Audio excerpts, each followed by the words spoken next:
말씀의 은혜를 나누기를 원합니다.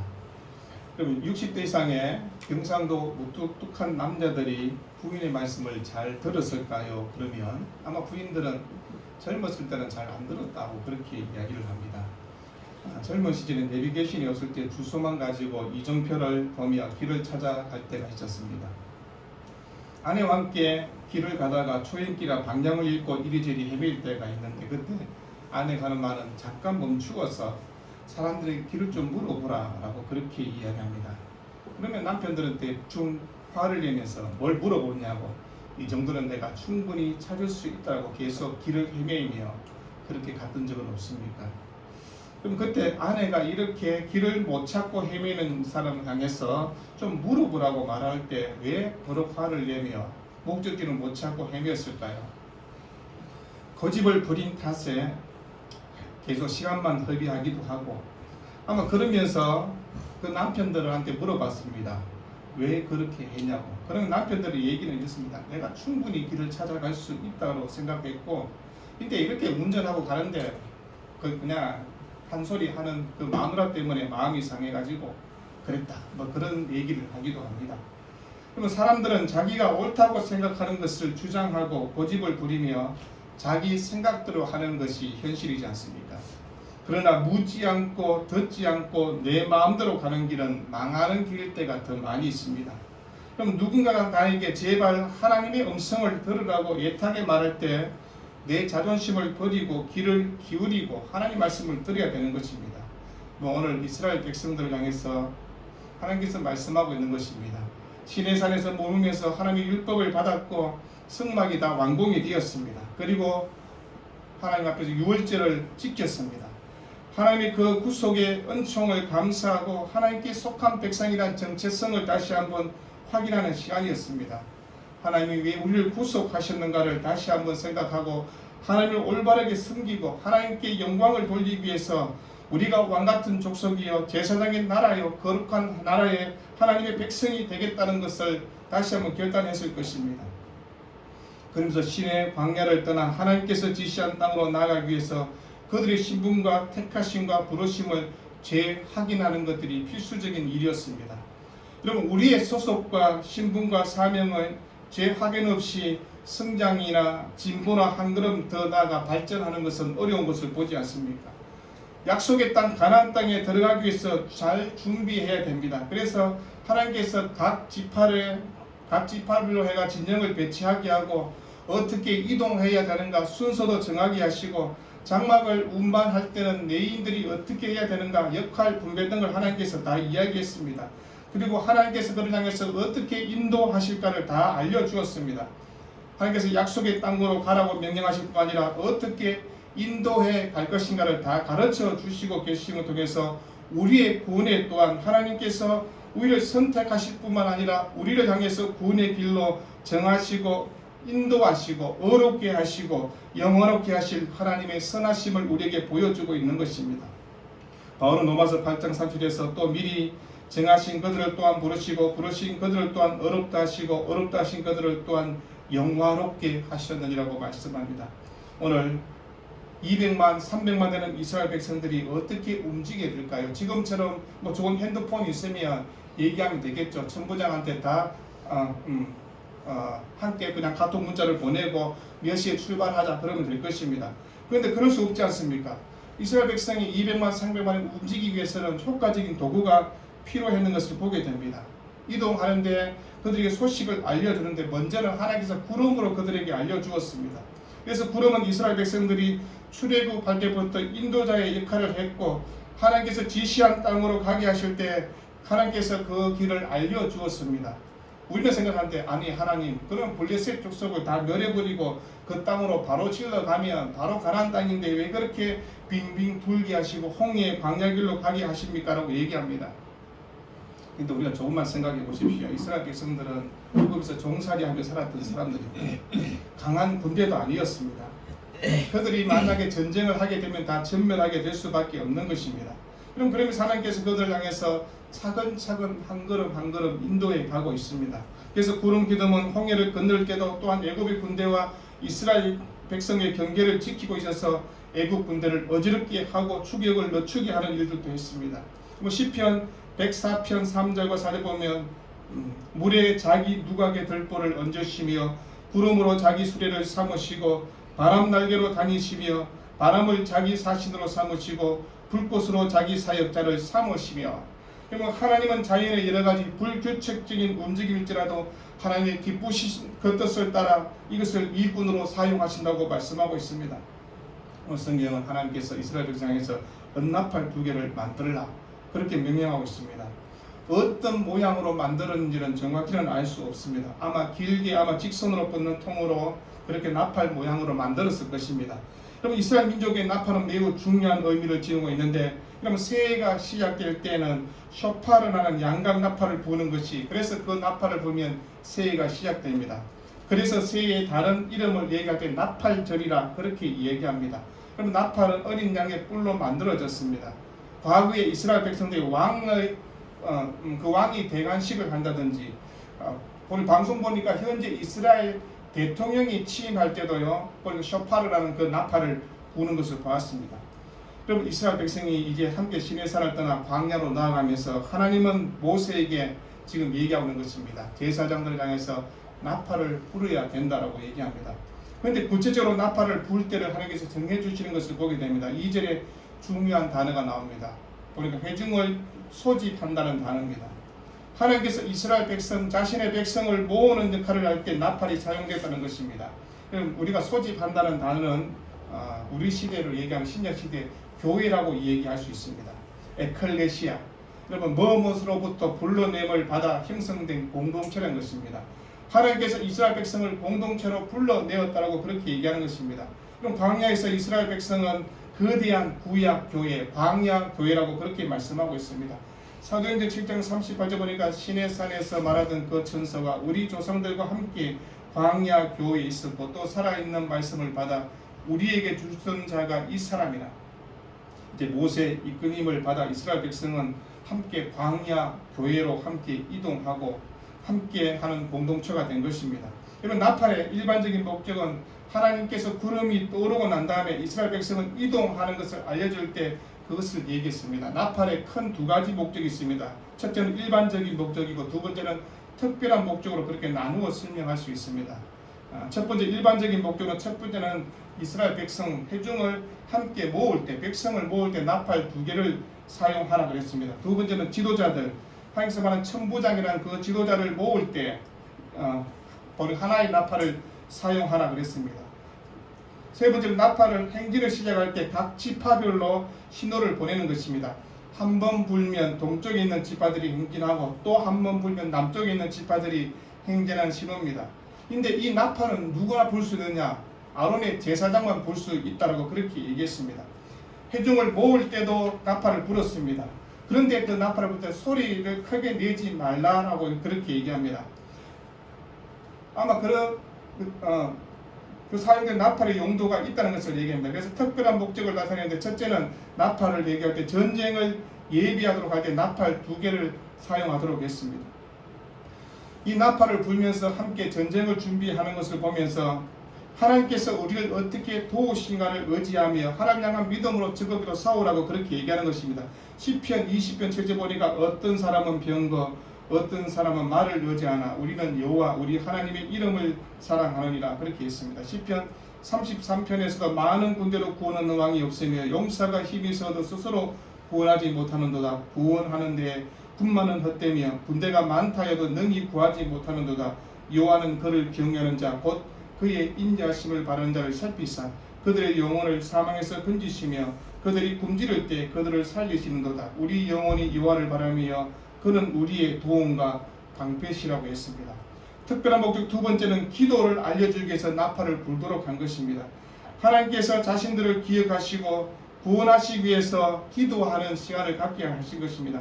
세 번째는 나팔은 기쁘고 즐거울 때 정해진 절기와 또 하나님 주신 그 축제 시간에 사용하도록 했습니다. 그래서 번제물과 화목제물을 그 앞에 대고 나팔을 불도록 했습니다.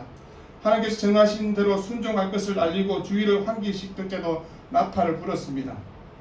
나팔을 불지 않고 행하는 절기와 제사는 다 무효가 된다고 그렇게 얘기했습니다. 그러면 제사장이 나팔을 함께 불 때 백성들이 그러면 됩니다. 아니 제사장만 왜 부르냐고, 우리도 좀 부르면 되지 않겠냐고 얘기하면 안 된다는 것입니다. 그러면 사람들은요, 자기들의 편에 따라서 자신의 입맛에 따라서 내가 정하면 된다고 생각합니다. 그런데 성경은 결코 그렇지 않습니다. 하나님이 정한 대로 하라는 것입니다. 하나님께서 말씀하신 대로, 하나님께서 세우신 원칙대로 하라, 그렇게 얘기합니다.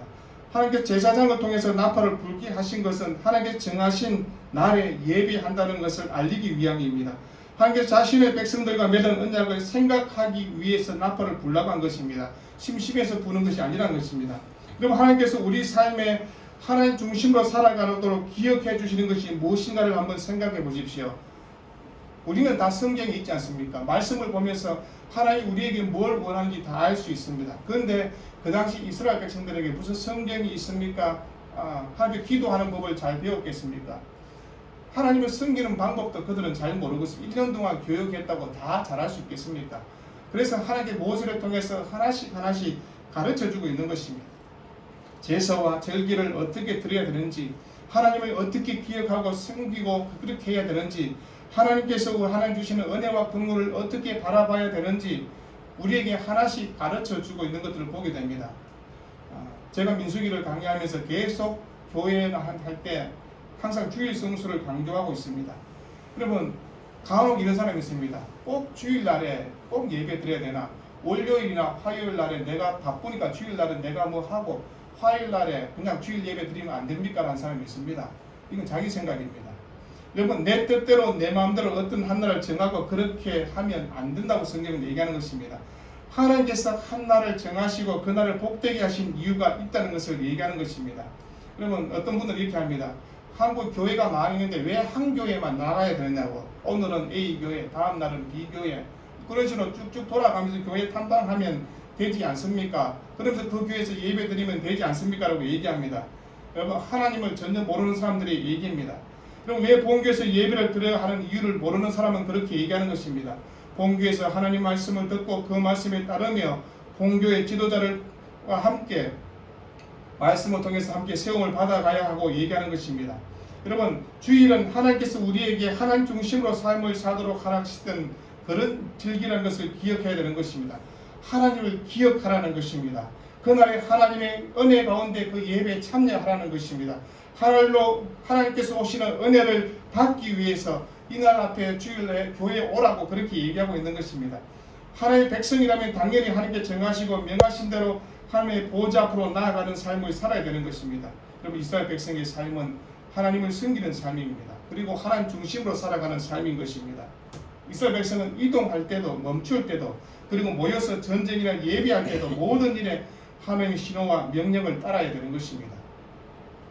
이스라엘 백성은 자기 나름대로 전략을 짜는 것이 아닙니다. 하나님께서 전략과 전술을 다 짜서 얘기했지 않습니까? 그러면 개인의 삶, 개인의 자유, 개인의 선택이 있지만 그 자유와 선택도 하나님 명령 안에서 그리고 사명과 섬기는 자라는 정체성 안에서 가능하다는 것입니다. 우리가 이것을 벗어나서 자유와 선택은 반종으로 흐를 수 있고 그것은 잘못된 하나님 앞에서 잘못된 일을 할 수 있다고 얘기하는 것입니다. 그럼 하나님의 다스림이 얼마나 복된 것을 알아야 된다고 얘기하는 것입니다. 하나님은 공의로우시고 사랑과 은혜가 많으신 하나님이라고 얘기할 때 우리는 하나님께서 왜 이렇게 무거운 짐을 요구하고 왜 하라고 했는 것이 많은가? 간혹 그런 분들이 계십니다. 아니 그냥 내가 하고자 하는 대로 하고 또 그냥 간혹 한 번씩 하나님 뜻 따라 하면 안 됩니까? 그렇게 얘기합니다. 여러분, 결코 그렇지 않다고 얘기합니다. 우리를 향한 하나님의 구원의 은혜 그리고 참 자유와 복이 무엇인가를 생각하는 것입니다. 하나님 안에서 자유와 구원과 즐거움이 다 있다고 얘기합니다. 오늘 이 시대의 말로 정말 교회에 모여서 하나님께서 불러한 그 나팔을 함께 불러야 될 것을 보지 않습니까?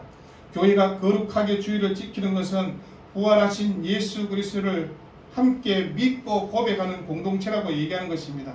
사도행전을 보면 예수님을 함께 믿는 제자들이 모여서 안식 후 첫날 주일마다 떡을 떼며 모였다고 그렇게 증언합니다. 사도행전 20장 7절 보니까 그 주간의 첫날에 우리가 떡을 떼려 하여 모였더니 바울이 이튿날 떠나고자 하여 그들에게 강론할새 나를 밤중까지 계속하며 여러분, 교회는 이렇게 함께 성찬의 공동체고 말씀의 공동체며 온 세상을 향해서 복음을 증하는 공동체라고 얘기합니다. 근데 요즘 한국교회가 이제 웬만하면 모이지 말자라고 그렇게 얘기합니다. 웬만하면 구역 예배도 하지 말자라고 하는 추세로 흘러갑니다. 힘들면 수요 예배도 안 해도 된다고 그렇게 얘기합니다. 웬만하면 이제 새벽기도 없애는 게 좋지 않냐고, 이게 한국교회의 추세라고 그렇게 말하지 않습니까? 여러분, 하나님의 말씀을 바르게 배우고 말씀 앞에 살겠다고 말은 그래야지만 실제는 과거와 한국교회가 너무나 달라져 있는 것들을 보지 않습니까? 한국교회의 성도의 교제가 충만할까요? 그렇지 못한 것을 보지 않습니까? 큰 교회 가면 여러분 성도 교제가 충만할까요? 그렇지 않습니다. 자기 구역, 자기 속한 몇 사람 정도만 알지도 못합니다. 여러분, 교회 한 500명 되면 그 사람이 누구인지도 모르는 교회들도 있지 않습니까? 1000명, 10,000명이 아니라 한 500만 넘어가도 저 사람이 우리 교회인가? 저 사람 우리 교회인 맞나? 여러분, 그런 소리를 하는 것인 것 봅니다. 여러분, 교회가 무엇입니까? 히브리서 10장에서 이렇게 말씀합니다. 서로 돌아보아 사랑과 선행을 격려하며 모이기를 피하는 어떤 사람들의 습관과 같이 하지 말고 오직 권하여 그날이 가까움을 볼수록 더욱 그리하자라고 얘기합니다. 여러분, 예수 그리스도의 피 흘린 가운데 세우신 이 교회는요, 모이기를 힘쓰는 교회가 됩니다.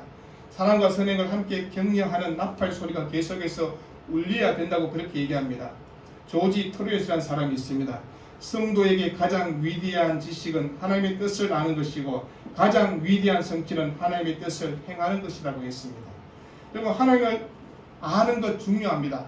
그런데 하나님의 뜻을 쫓아 행하는 것이 더 중요하다는 것입니다. 우리가 어떤 삶을 살아야 될까요? 이스라엘 백성도 광야라는 삶을 행진하며 살아야 됩니다. 하나님의 뜻을 행하면서 살아가는 삶의 자리에 하나님께서 불어주는 나팔 소리며 그 소리를 들어가면서 살아가야 되는 것입니다. 우리가 날마다 천성을 향해서 행진하고 여러분, 그러면서 우리가 살아가는 삶의 자리에서 하나님께서 들려주시는 나팔 소리와 함께 동행하며 살아가는 것이 얼마나 복된지 모릅니다. 여러분, 이 땅에서 우리가 어떤 삶을 살았다고 주님 앞에 고백해야 될까요? 예수님이 다 가르쳐 주었습니다. 아버지께서 내게 하라고 주신 일을 내가 이루어 아버지를 이 세상에서 영화롭게 하였사오니.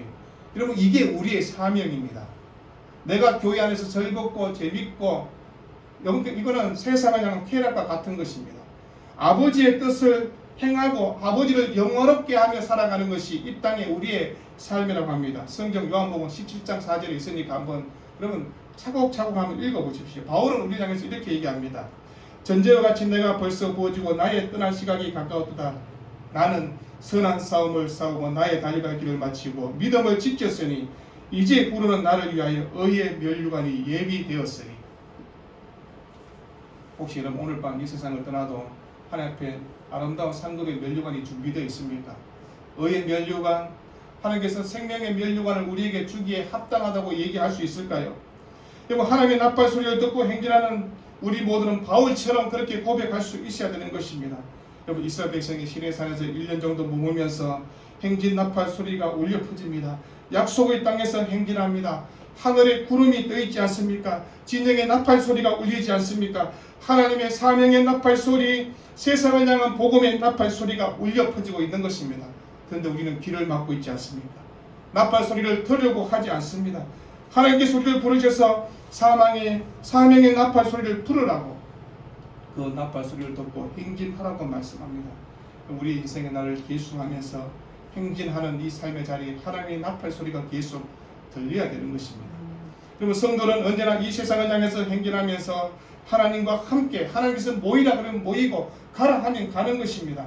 나팔을 불라고 하신 하나님의 음성을 듣고 그렇게 행진해가는 삶을 살아야 됩니다. 9절에 보니까 또 너희 땅에서 너희가 자기를 압박하는 대적을 치러 나갈 때는 나팔을 크게 불지니 그리하면 너희 하나님 여호와가 너희를 기억하고 너희의 대적에서 구원하시라고 말씀합니다.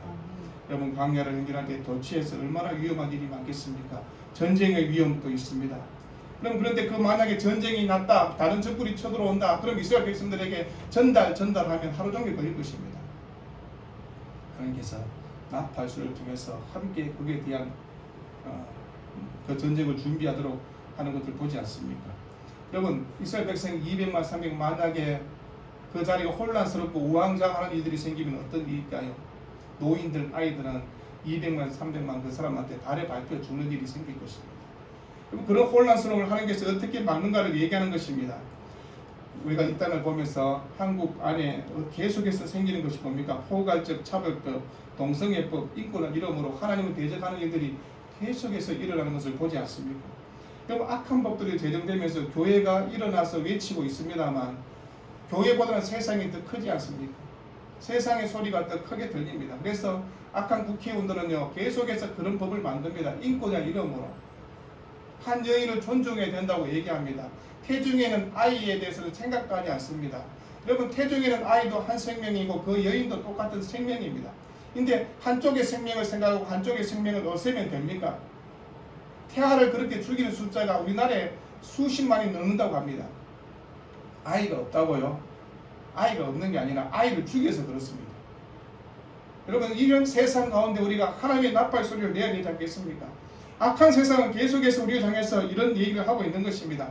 마귀들은 계속해서 사람들을 선동해서 하나님을 대적하는 일들을 만들지 않습니까? 계시록 12장 10절 보니까 하늘에 전쟁이 있으니 미가엘과 그의 사자들이 용과 더불어 싸울세 용과 그의 사자들도 싸우나 9절 보니까 큰 용이 내쫓기니 옛뱀 곧 마귀라고 하고 사탄이라고 하며 온 천하를 깨는 자라 그가 땅으로 내쫓기니 그의 사자들도 그와 함께 내쫓기고 12절에 땅과 바다는 화 있을진저 이는 마귀가 자기의 때가 얼마 남지 않은 줄을 알므로 크게 분내어 너희에게 내려갔습니다. 그럼 세상은 마귀가 지금 이렇게 들끓고 있지 않습니까? 하나님을 대적하는 일들 앞에서 그런 일들이 계속해서 일어나는데 교회는 나팔을 불지 않습니다. 조용하고 우리 교회만 조용하고 우리 교회만 편안하면 된다라고 그렇게 생각하고 있습니다. 가톨릭 교회 10명도 안 되는 성도가 외친다고 누가 듣겠습니까? 그럼에도 불구하고 우리가 우리 자리에서 외쳐야 되는 것입니다. 여러분, 마귀는 자기의 때가 얼마 남지 않은 줄 알기에 계속해서 세상을 선동하고 하나님 대적하도록 하는 것입니다. 악한 세력 앞에서 우리가 행진하며 나팔을 불며 하나님의 백성을 깨우라고 얘기하는 것입니다. 바울은 그래서 끝으로 너희가 주 안에서 그 힘의 능력으로 강건하여지고 마귀의 관계를 능히 대적하기 위하여 하나님의 전신갑주를 입어라. 우리의 씨름은 절과 육에 상대하는 것이 아니요 통치자들과 권세들과 이 어둠의 세상 주가들과 하늘에 있는 악한 영들을 상대함이라고 그렇게 말하고 있습니다. 그러면 세상의 문화가 좋은 문화입니까? 그렇지 않습니다. 세상의 문화는요 타락의 길로 가게 하고 악을 더 기성하게 하는 그런 세상인 것을 보지 않습니까? 세상의 문화는 사람들을 향해서 엔조이하고 즐기고 쾌락을 쫓아라고 그렇게 얘기하는 이 세상입니다. 여러분, 악한 시대에 성도가 깨어 있어야 되고 하나님의 말씀으로 영적 무장이 되어야 되고 세상 가운데 마귀와 싸울 수 있는 연적 전쟁을 치를 준비가 되어 있어야 됩니다. 근데 우리는 못하잖아요. 귀신 들린 사람 한 사람 있어도 벌벌 떠잖아요. 내가 그 사람에게 붙잡고 어째 기도하느냐. 그러면 하나님은 오늘 향해서 말씀합니다. 행진할 때 나팔을 불고 믿음의 방패를 들고 말씀의 금을 들고 기도하며 세상을 향해서 행진하라고 얘기하는 것입니다. 혼탁한 세상, 혼탁한 문화의 가치관 속에서 교회가 힘을 잃어버리고 세상과 동화되어서 종이 호랑이 같은 모습으로 있는 것을 향해서 하나님이 얼마나 한탄하실까를 생각해 보라는 것입니다. 아무도 피 흘려 싸우려고 하지 않지 않습니까? 다른 사람이 싸우면 되지. 그냥 나는 뒤에서 의사하고 피 흘리기까지 싸우기까지 내가 뭐 굳이 그래야 해야되는 생각이 들 때가 있습니다. 저도 그렇습니다. 큰 교회가 좀 하라고, 우리 같이 작은 교회가 뭘 하겠냐고, 좀 1000명, 10,000명 하나님께서 그 성도를 붙여주셨으면 목사들이 좀 하라고 그렇게 말합니다. 근데 하나님이 아니라고, 너가 일어나서 하라고 얘기하는 것입니다. 희생과 섬김으로 살아가라고, 세상을 향해서 행진하라고, 나팔을 부르라고 얘기하지 않습니까? 저희들이 대학 다닐 때 외쳤던 구호가 있습니다.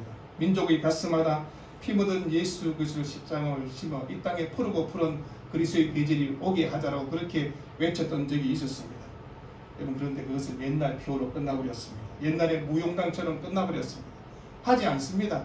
민족의 가슴은커녕 내 가슴도 뛰지 않는 세상 속에 살아가고 있지 않습니까? 그럼 주님을 우리 향해서 영적 전쟁 준비를 하라고 그렇게 말씀하고 있습니다. 세상을 향해서 나팔을 불고 행진하라고 말씀하지 않습니까? 그리고 주님께서 명령하신 대로 순종함이 지혜요 그것이 아름다운 향기요 제물이 되는 것입니다. 여러분, 이 시대에 우리에게 무슨 구름이 있습니까? 우리에게 무슨 나팔 소리가 들리겠습니까? 하나님의 나팔 소리는 들립니다. 말씀을 통해서 계속해서 우리에게 들려주시는 것입니다. 성경을 통해서 나팔 소리가 우리에게 말씀하고 있는 것입니다. 하나님께서 우리를 향해서 성령을 통해서 계속해서 들려주시는 음성 앞에 우리가 어떻게 살아야 될까요? 주님의 뜻을 쫓아 살아가고 있을까요? 말씀을 붙들고 살아가고 있습니까? 그러면 죄를 미워하고 죄 앞에 담대하게 그것이 죄라고 얘기해야 되고, 잘못은 잘못이라고 얘기하고, 사망에서 생명으로 사람들을 자리로 옮기라고 그렇게 말씀하고 있는 것입니다. 여러분, 우리 마음의 시선을 다시 한번 말씀을 시선으로 다시 한번 바꿔보십시오. 그리고 우리의 생각과 우리 사고를 성령의 인도에 따라서 한번 살아보고자 생각해 보십시오. 내 생각이 아니라 성령께서 주시는 말씀 앞에 귀를 돌려보십시오. 진리신 하나님께 가까이 가도록 진리의 말씀 안에서 인도해 주시도록 우리가 늘 성령 충만함을 위해서 기도해야 되고, 말씀 앞에 민감한 반응을 여러분 가져야 됩니다. 성령이 우리에게 불타오르도록 그렇게 불쑤시개로 우리에게 찌르고 있는데도 우리는 찬물을 계속 붓지 않습니까? 하나님, 내가 왜요? 나는 안 할랍니다. 다른 사람 하면 되지요. 굳이 내가 왜요? 그럼 성령은 우리를 향해서 네가 해라, 네가 충성해야 된다, 너가 하나님의 사람이야, 너가 하나님의 군대라고 얘기하는데 우리는 하나님, 내가 왜요? 라고 그렇게 살아가고 있지 않습니까? 여러분, 우리의 영적 귀가 좀 열렸으면 좋겠고, 영적 눈이 좀 열렸으면 좋겠습니다. 세상을 바라보는 시각도 좀 달랐으면 좋겠습니다.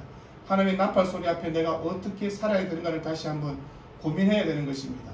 그냥 안주하며 한 주 한 주 보내다가 주님 앞에 서는 그런 성도가 아니라 하나님의 진리의 말씀을 붙들고 세상을 향해서 나아가는 행진하는 성도로 살아가라고 얘기합니다. 그렇다고 해서 목사님 그럼 오늘부터 띠매고 나갈까요? 띠매고 나갈 일이 있으면 나가야 되겠지요. 그러나 우리가 내가 있는 그 자리에서 말씀을 가지고 성경의 가르침대로 살려고 하는 것입니다. 세상 사람들은 적당히 타협하며 그게 사는 게 맞다라고 얘기할 때 아니다, 하나님 말씀대로 살아야 된다고 우리가 얘기하는 것입니다. 여러분, 이런 은혜 가운데 살아가는 복된 삶이 되기를 우리 주여로 축원드립니다. 기도하겠습니다. 사랑주님,